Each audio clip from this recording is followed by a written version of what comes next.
Uma Angola externa, do poderio financeiro, aquilo que se passa lá dentro. Curiosamente, esta imagem só foi passada aqui, neste Jornal das 9, e reproduzida a seguir na edição da noite deste canal também. Rafael Marques, é oportuna uma declaração tua nesta altura, uma vez que tu foste um dos queixosos que puseram a Procuradoria-Geral da República de Portugal a investigar esta gente poderosa de Angola.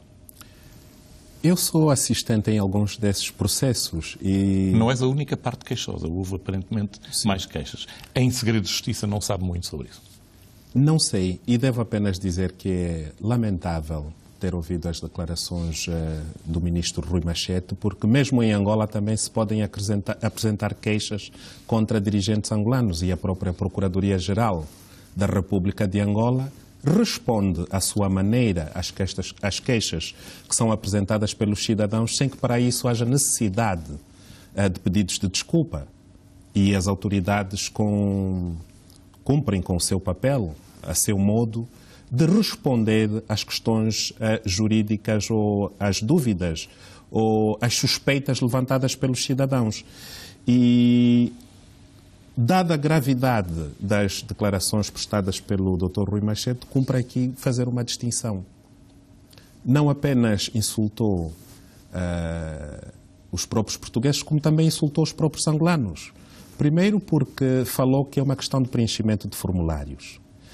Está, de forma paternalista, a dizer que a elite angolana não sabe preencher formulários, que tem os melhores escritores de advogados em Portugal, alguns dos melhores economistas a trabalharem para si. E será que o vice-presidente Manuel Vicente, a Isabel dos Santos e outros que estão sob investigação não têm capacidade de pagar um pouco mais para preencherem formulários? É uma questão que fica no ar, mas de qualquer forma não deixa de ser ofensivo à própria elite angolana que o ministro procurou defender, porque não se tratou de uma defesa das relações entre Portugal e Angola, tratou-se de uma defesa daquele grupo que domina o país e que facilita as relações económicas com certos grupos empresariais portugueses. Não tem nada a ver com as relações entre povos, porque se fosse entre povos as desculpas seriam sobre o colonialismo, seriam sobre a escravatura e nunca sobre as suspeitas de branqueamento de capitais que envolvem alguns dirigentes angolanos. Até porque eu pessoalmente apresentei queixa em Luanda e não tive de pedir desculpas por isso e também não sofri por isso porque a Constituição angolana assim o permite. Mas recentemente tiveste represálias exercidas sobre ti, tiveste tido durante umas horas largas em que o tratamento não foi propriamente suave. Sim, mas ali é uma questão de polícia, já não foi uma questão que tivesse a ver com a Procuradoria-Geral da República ou que tivesse a ver com os mecanismos legais. Nós vivemos numa ditadura em Angola, mas mesmo nesta ditadura é possível aos cidadãos apresentarem queixas. É isso que estou a tentar dizer. E para isso não temos de pedir desculpas.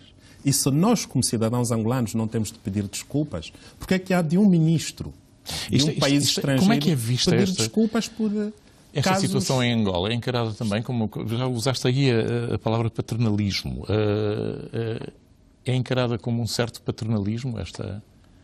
Claro que é uma questão paternalista. É uma questão de defesa dos interesses de certos grupos portugueses que investem em Angola em parceria com a família presidencial, com alguns generais e alguns ministros, porque não há, nestas relações comerciais entre Angola e Portugal, a diversificação de negócios que permita, por exemplo, empresários portugueses com pequenas e médias empresas investirem em Angola sem terem de passar por esse sistema de corrupção que os obriga a ter como sócios indivíduos instalados no poder para lhes facilitar o acesso. Um elemento que saiu recentemente também numa notícia do Diário de Notícias, que de resto tem-se distinguido no retrato desta situação.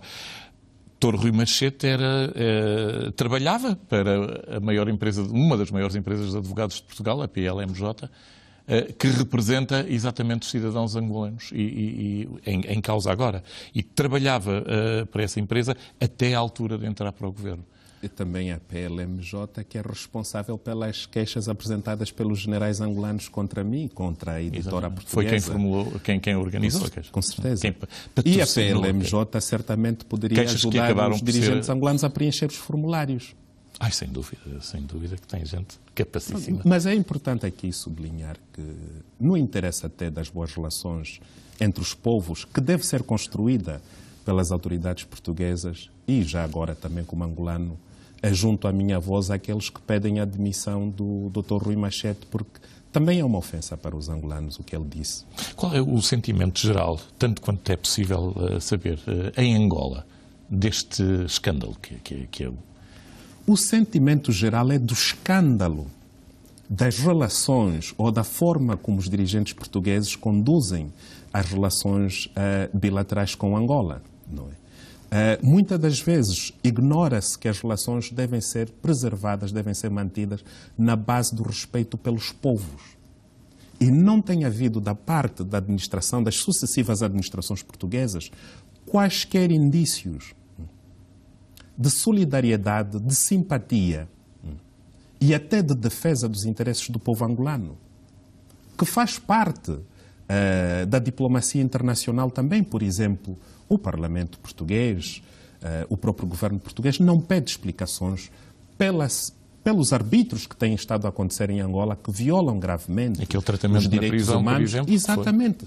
Até por uma questão de cortesia, de vez em quando devem colocar também estas questões e praticamente silenciado por toda a imprensa em Portugal também. Que é outro sinal também. E como se admite? Por exemplo, em Angola não se permite que grupos estrangeiros dominem a 100% os órgãos de informação locais.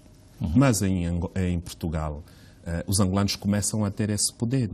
Mas isso também não é usado para promover a imagem de Angola, é para promover a imagem de um grupo muito restrito de indivíduos que transformou Angola numa cotada pessoal. E é isso que é preciso desmistificar, porque as relações entre Portugal e Angola devem ir para além da relação com o Presidente da República e o seu séquito. É que a penetração do poder angolano no processo de decisão em Portugal é tremendo. O Dr. Rui Machete provavelmente já não seria membro do governo, não fora o receio que manifestamente o governo português tem de criar uma situação ainda mais melindrosa com Angola, a ver o editorial do Jornal de Angola. Isso tem a ver com as cumplicidades de negócios. E muitas das vezes até nos perguntamos se os ministros trabalham para depois serem gestores de interesses angolanos em Portugal ou de facto estão a servir à sociedade portuguesa e têm uma visão a longo prazo para garantir que Angola possa não só contribuir para a saída da crise em Portugal, como também Portugal possa contribuir para o desenvolvimento humano e o desenvolvimento social e o bem-estar social dos angolanos. Tem de haver reciprocidade. De igual gravidade a esta, que passam despercebidos. Por exemplo, eu tenho aqui um registro do ministro Paulo Portas, enquanto ministro dos Negócios Estrangeiros, ter feito uma declaração pública sobre os processos em Angola, em que não queria que Portugal, que o sistema jurídico português, fosse campo de batalha para dirimir processos internos de Angola. Não se tratam de processos internos de Angola. É assim, a elite angolana tem estado a usar Portugal como uma lavandaria para os fundos que estão a ser saqueados do país, do Orçamento Geral do Estado, petróleo, e vêm investir em Portugal. Quando os cidadãos angolanos, e estas queixas foram iniciadas não por entidades portuguesas, mas por cidadãos angolanos, quando estes cidadãos se queixam, estão a queixar-se porque estão a ser roubados. E havendo indícios, havendo suspeitas, é importante que as autoridades portuguesas atuem. Eu fui ao Parlamento Europeu há 2 dias, falei sobre a cleptocracia angolana. E cleptocracia significa literalmente o Estado governado por ladrões.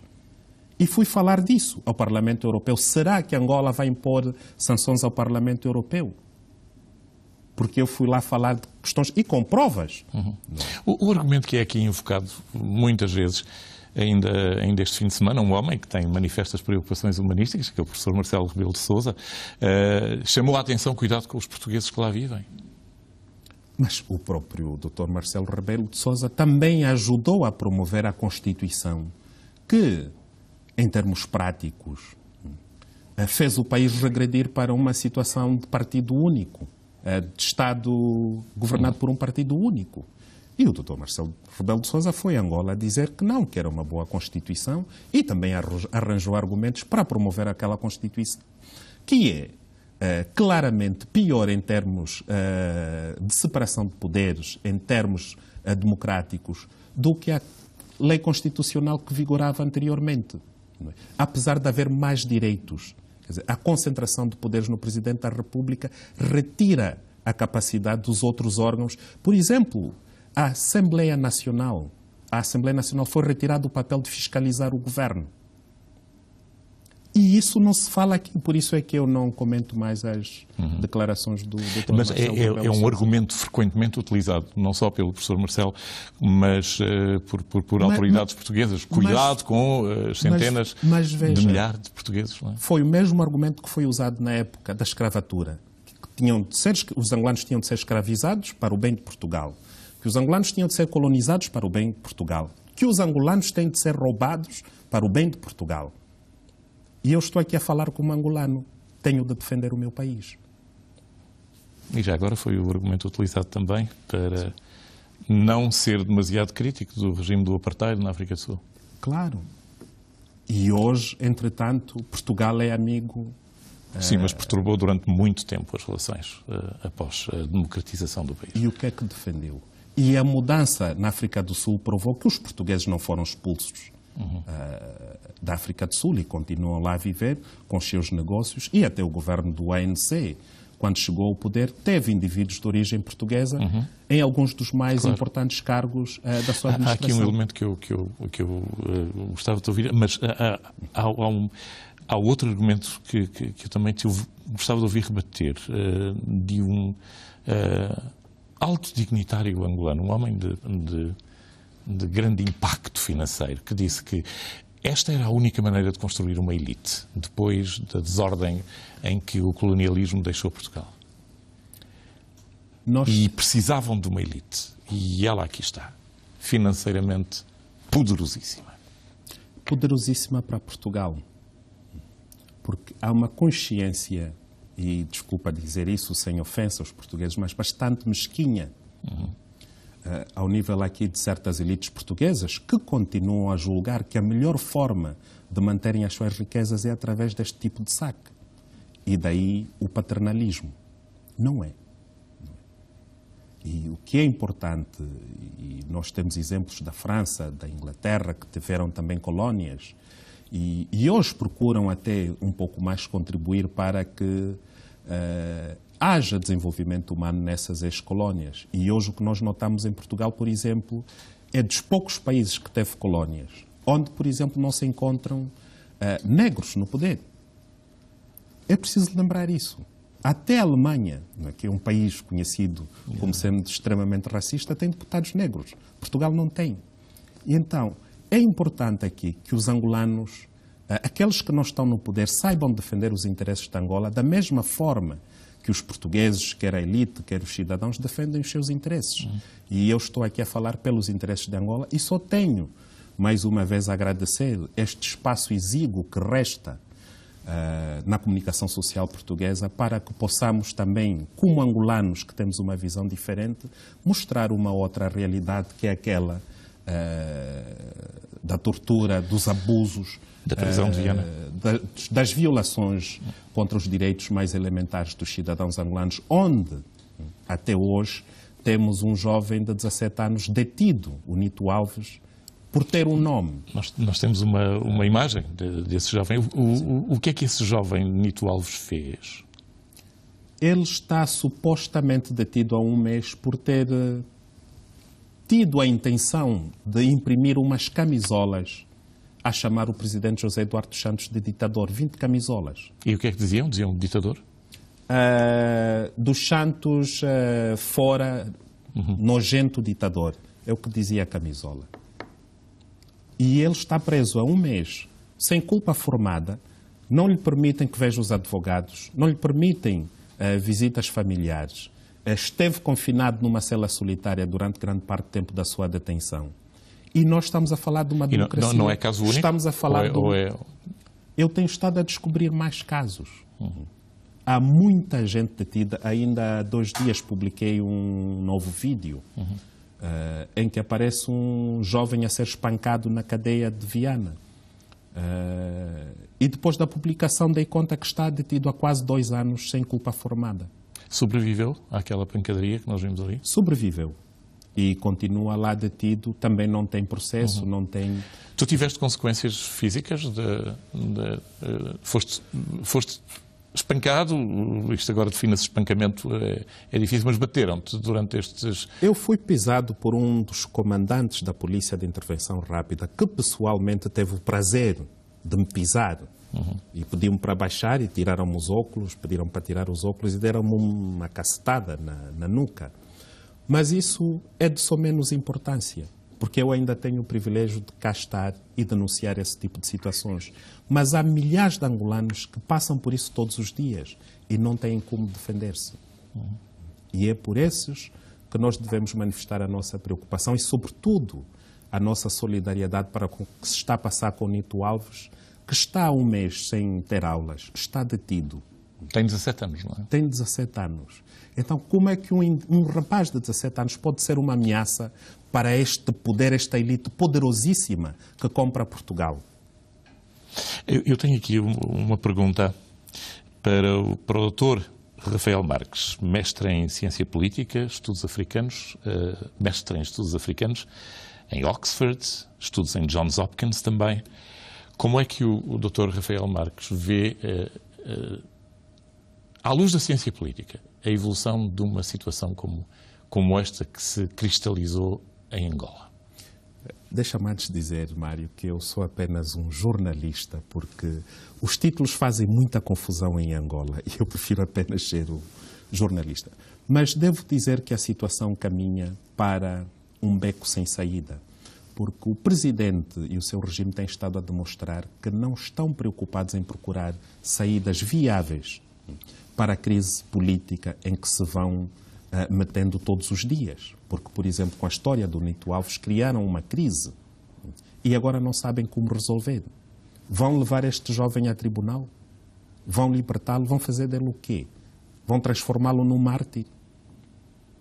E é aí, por exemplo, onde Portugal poderia ter um papel mais construtivo, aconselhando as autoridades angolanas a observar com rigor as suas próprias leis. E se calhar é feito, mas é de uma maneira diplomática. Não é feito. Com aquelas declarações do Dr. Rui Machete, vemos claramente que o que se faz é sempre tentar limpar a imagem de um regime que cada vez mais perde a capacidade de discernir entre o bom senso. E como o Dr. Rui Machete ali tão claramente disse em Angola, ameaçadoramente para a Procuradoria-Geral da República em Portugal, perceber o que é que aconteceu do lado do Ministério Público em Portugal. Muito obrigado por teres aceitado o meu convite. É um prazer e é uma grande honra ter-te aqui, neste espaço de informação que continuará a ser acessível a pessoas como tu, enquanto houver SIC Notícias. Obrigado.